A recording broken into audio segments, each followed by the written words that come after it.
susah kan. Istilahnya masih beriman cuma berdosa.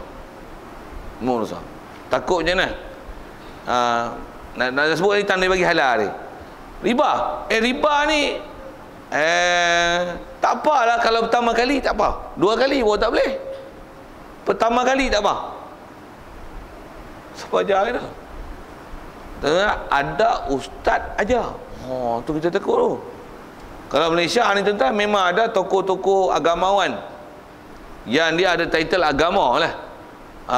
Al-Hafiz kadang bunyi doktor, pakar hadis. Dia cakap perkataan tu. Dia kata riba ni tuan-tuan, kalau kita ambil kali pertama, maksudnya ambil loan bank apa 40,000 bayar 50,000 katalah itu.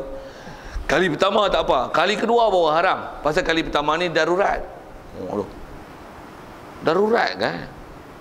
Darurat ni macam mana kita ada belajar awal kita dulu ni. Darurat ni macam makan babi, tuan tak makan mati baru darurat.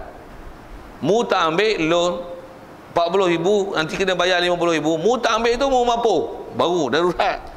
Baru ada keharusan buat benda haram tu pun kadar yang sepatutnya boleh diambil. Amanah tu pun kita takut tu.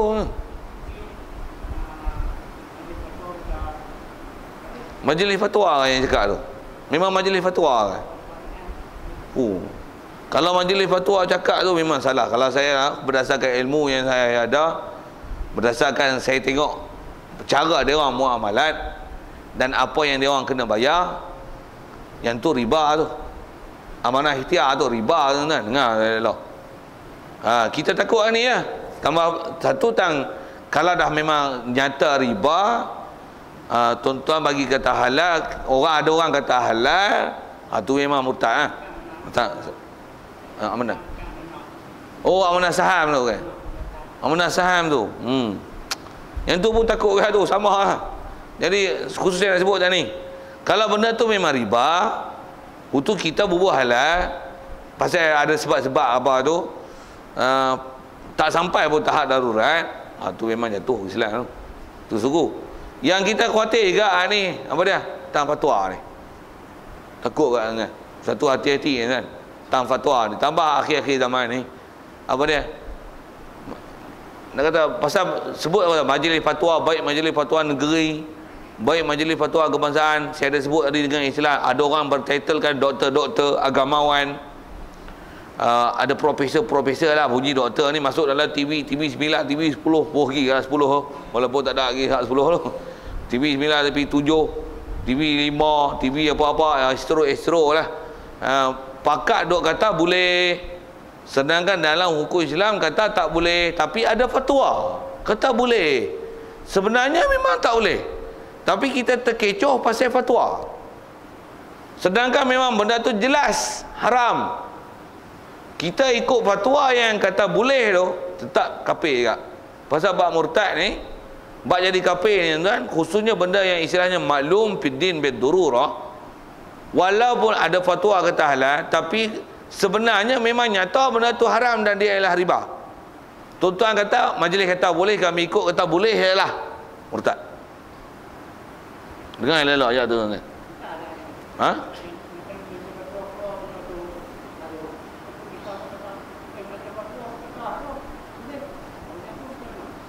Dia kalau ikut yang tu istilah dia, kita terkecoh dengan fatwa yang salah.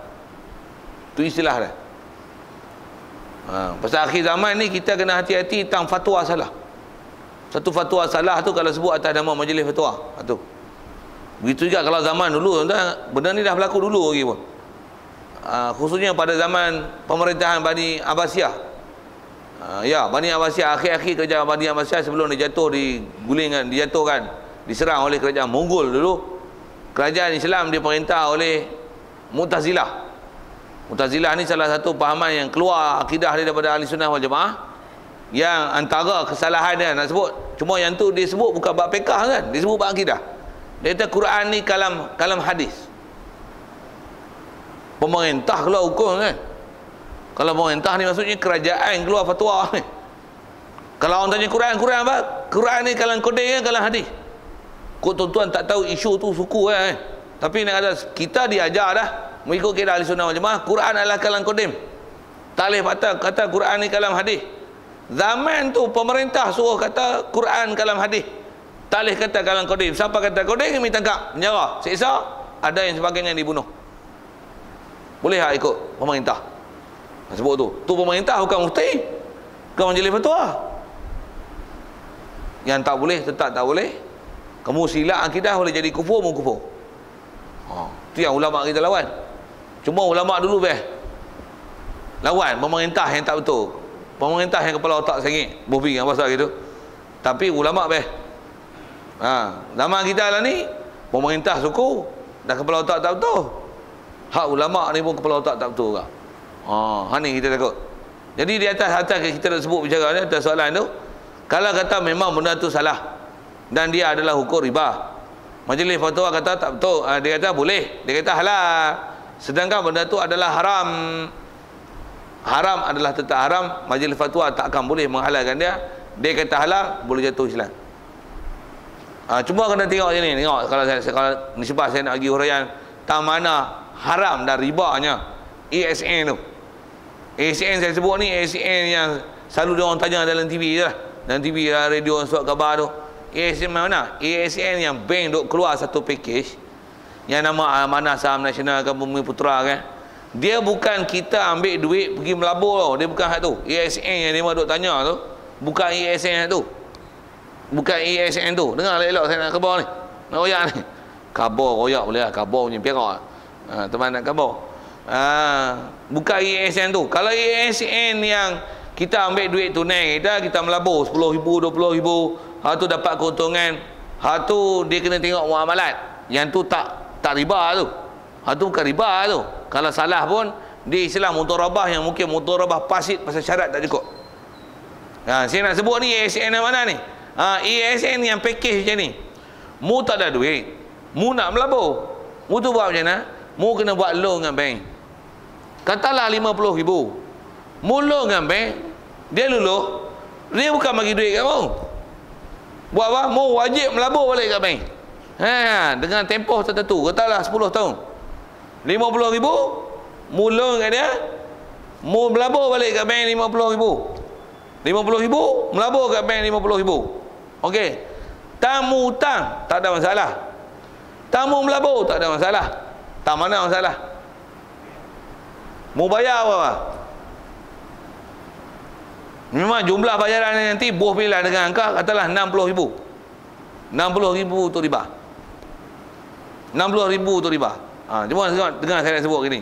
Kalau memang dia kata ASN tu semata-mata melabur tu halal, memang betul melabur tu halal. Cuma package ASN tu, package tu jadi haram. Haram pasal apa? Pasal tak riba.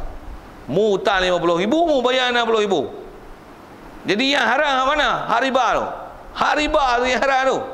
Jadi ASN tu, kalau dia nak kata halal atas nama ASN tu sendiri, atas nama melabur tu, yang tu tak jadi murtad.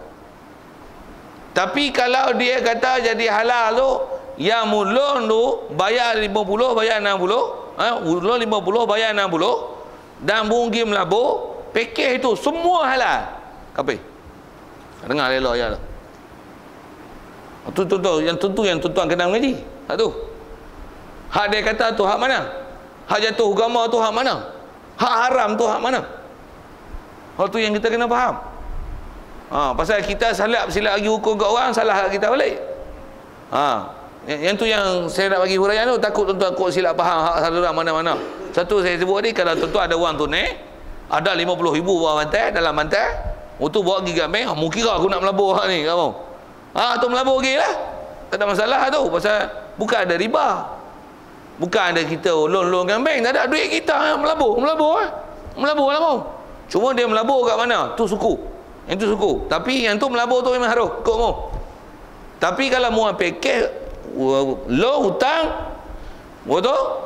Ambil loan, melabur balik kat bank, tiap-tiap bulan kena bayar dengan amount tertentu, ada tarikh matang dia. Tarikh matang ni nanti baru boleh keluar. Tapi mau bayar tu 50 jadi 60, buat macam itu. Atau riba dengan tanpa khilaf ulama. Mu kata jatuh halal. Habis jatuh agama. Kita takut fenomena yang boleh jadi jatuh agama, jatuh Islam, jatuh murtad, menghalalkan yang haram ni. Zaman lah ni adalah fenomena macam ni. Ada pun orang Islam nak masuk Kristian memang ada. Orang tu jelas sangat lah. Tak salah dia tu. Tapi yang benda-benda macam ni, yang kita lagi khawatir kalau ikut. Pasal apa khawatir? Pasal ramai orang tak perasan tang salah dia tu. Tang salah dia tu. Ya.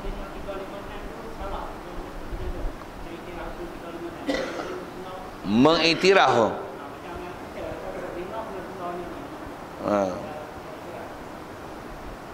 Soalan yang ditanya adalah hukum yang ganti daripada hukum zina kan, 356 tu, 3 bulan penjara, RM5,000, 6 kali sebatan tu kan. 356 tu tak silap tu. 6 kali sebatan. Allahumma salli ala sayyidina. Jadi kalau dia kata macam ni, pasal yang tu kalau ikut bukan hukum Islam. Bukan hukum Islam lah tu. Sepatutnya hukum Islam kena buat hukum Islam.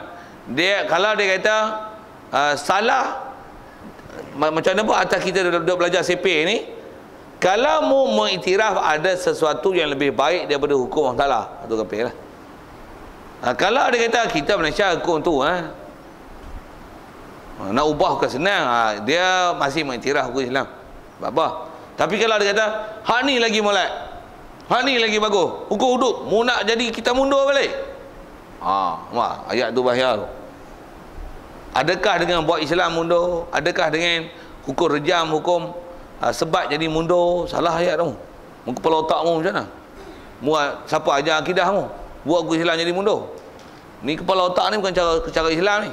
Cara berfikir salah ni. Ni dah ada pengaruh barat kan? Pengaruh orang kafir ni. Belah tu mu pelekir lagu Islam. Alah potong tangan.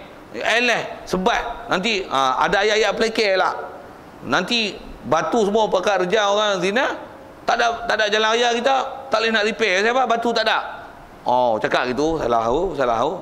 Yang dia cakap merepek tu, dah lah cakap tu karut, bodoh tu. Kafir tu. Kafir tahu mana? Kalau atas kausat, mempelekeh, mempersenda, memain, nak menjatuh, nak apa tu?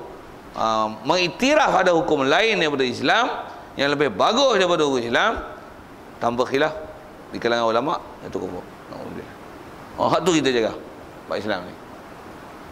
Satu atas kita bicara asalnya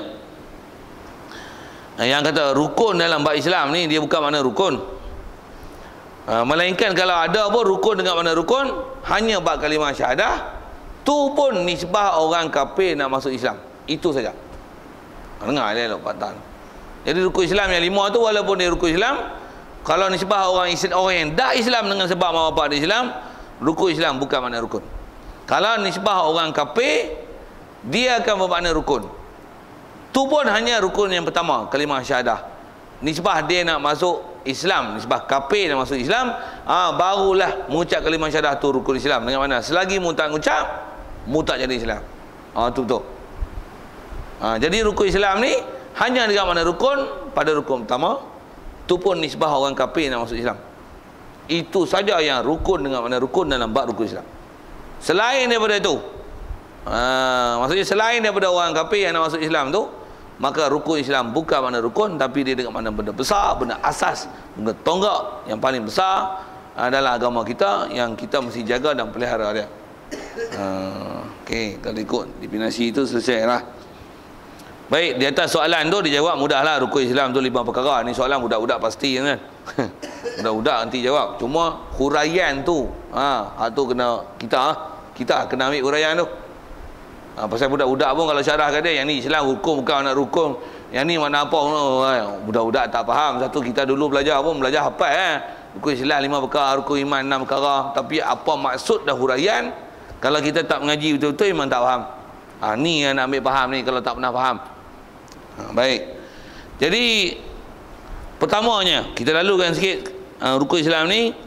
Pertamanya ialah berkata. Berkata tu maksudnya mengucapkan, melafazkan. You must say, you must pronounce this word. Bunyi orang putih sikit tu. Apa dia? Mesti kata, mesti sebut. You must say this word. Apa dia? Untuk nisbah jadi Islam. Jadi dia adalah rukun. Khususnya orang kafir nak jadi Islam. Apa dia? Asyhadu an la ilaha illallah wa ashhadu, kalau ikut ada ashhadu situ, wa ashhadu anna Muhammadan, sebelum anna tu sepatutnya ada ashhadu. Pasal atas kaedah ulama Ahlussunnah wal Jamaah khususnya dalam fiqh Syafi'i, ashhadu mesti ada dua-dua kalimah syahadah. Ashhadu an la ilaha illallah wa ashhadu anna Muhammadar Rasulullah. Cuma mungkin dalam cetakan kita ni dia tertinggal tu tulis ashhadu pada anna Muhammadan. Sepatutnya pada Muhammadan juga mesti ada ashhadu an la ilaha illallah wa ashhadu anna Muhammadar Rasulullah. Baik, mana sekali lalu diterjemahkan, maksudnya aku bersaksi, maksudnya aku bersaksi, aku mengaku, aku iktiraf, aku membenarkan, aku mengiyakan, aku mengiktikad, yakni aku mengaku dengan lidah dan aku membenarkan dengan hati. Dia nak menunjukkan ada rukun di situ dan syarat nak sah bukan saja mulut tapi di hati mestilah iktikad. Apa dia?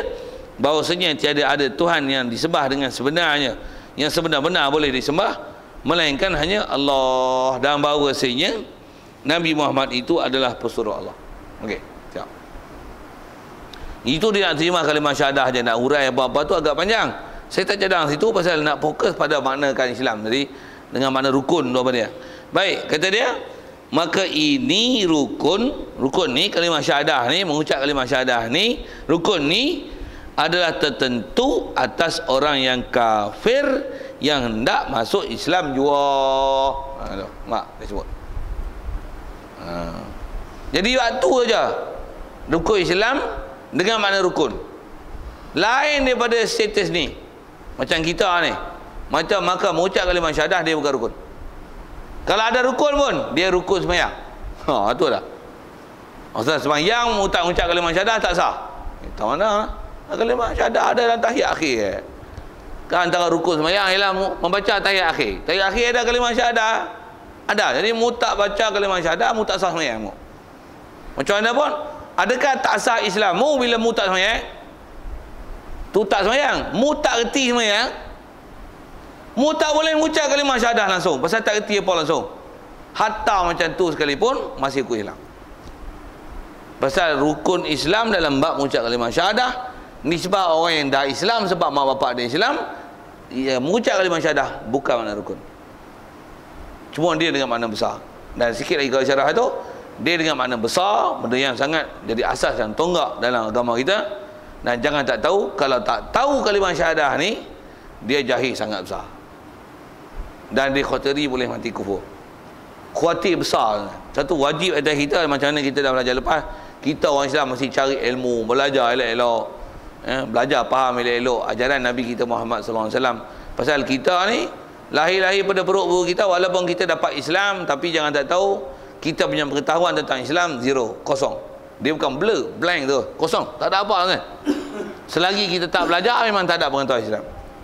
Satu di atas kita wajib koreksi. Semak, di mana aku belajar Islam? Aku belajar Islam di mana? Aku belajar bab beriman di mana? Aku belajar bab ketuhanan kat siapa? Aku belajar kitab mana? Siapa ajar akidah kat aku? Siapa yang ajar yang menyebabkan aku jadi Islam?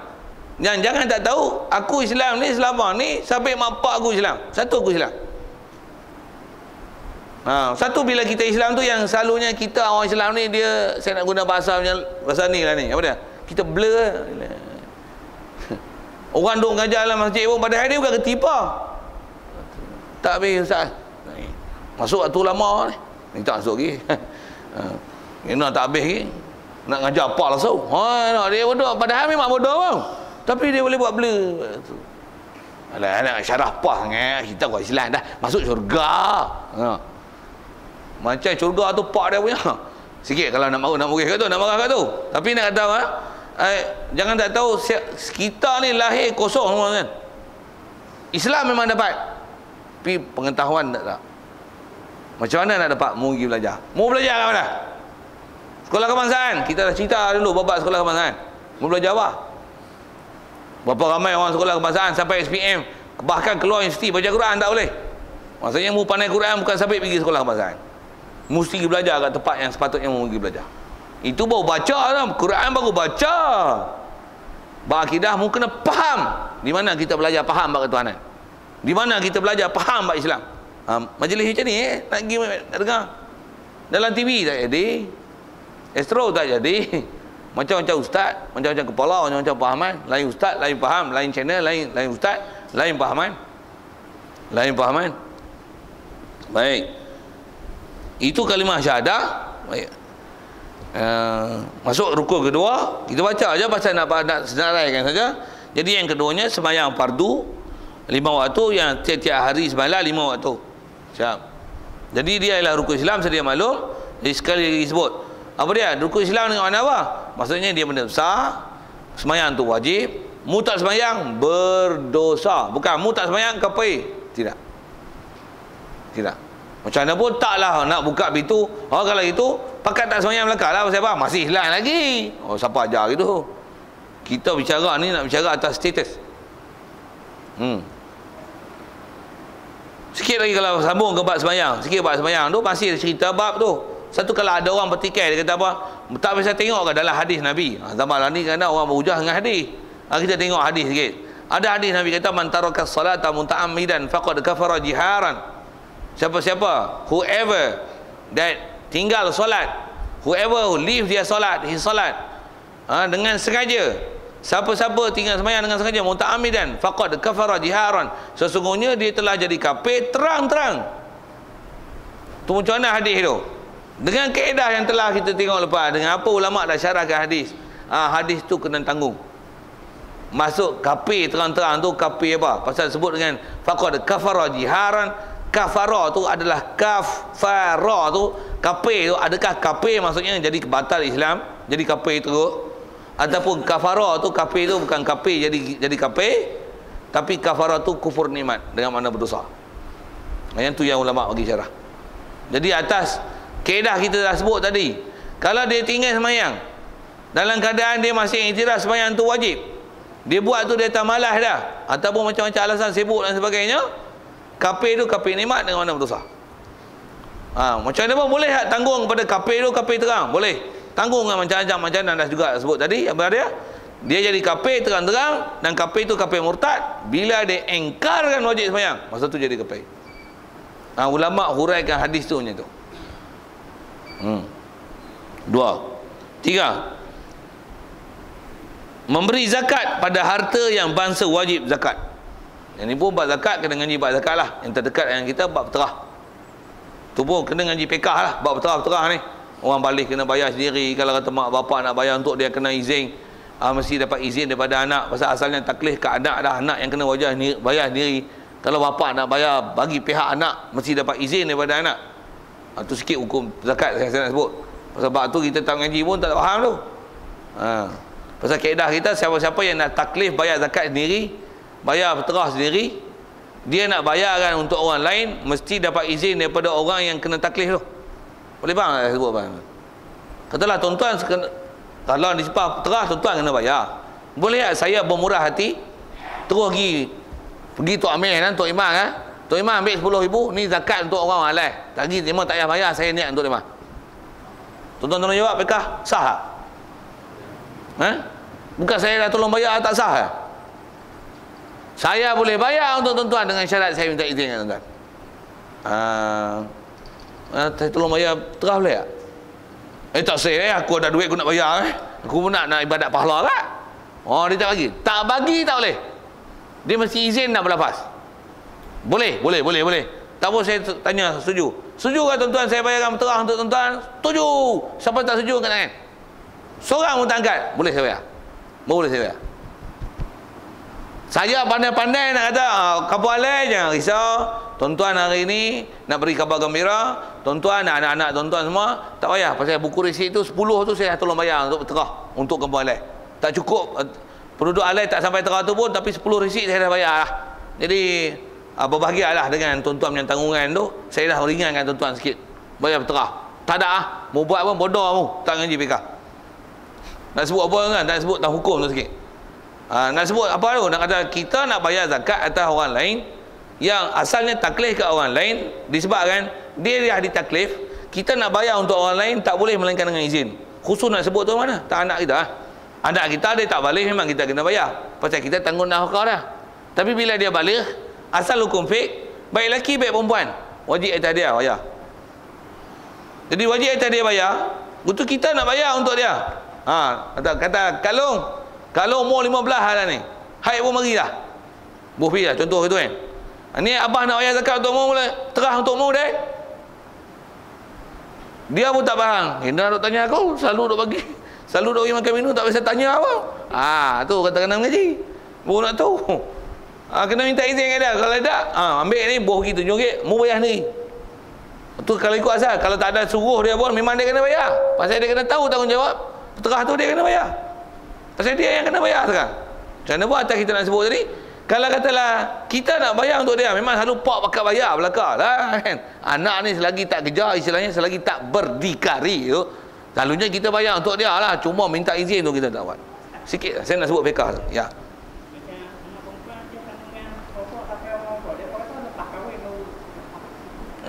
Ya, kalau ikut kaedah dia, bila dia balik asalnya tanggungan kalau atas nama berterah tu atas dia.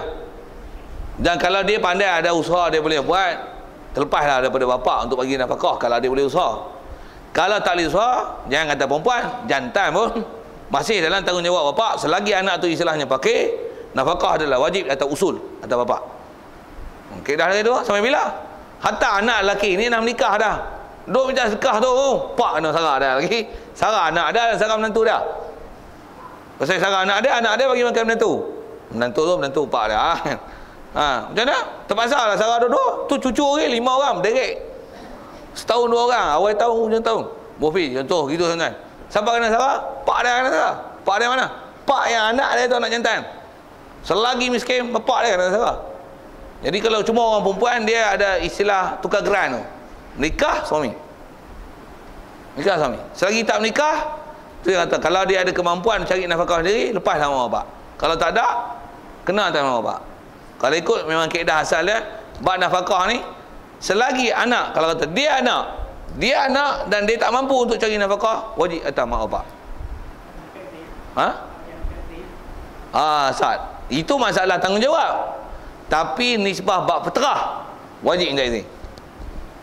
Pasal peterah tu wajib atas dia. Peterah banyak mana? Setahun RM7. Allah, malu company. Wajib yang ni. Sekali pun sekolah. Bukan masalah kerja, masalah balik. Bila balik taklif atas dia untuk dia bayar peterah dia.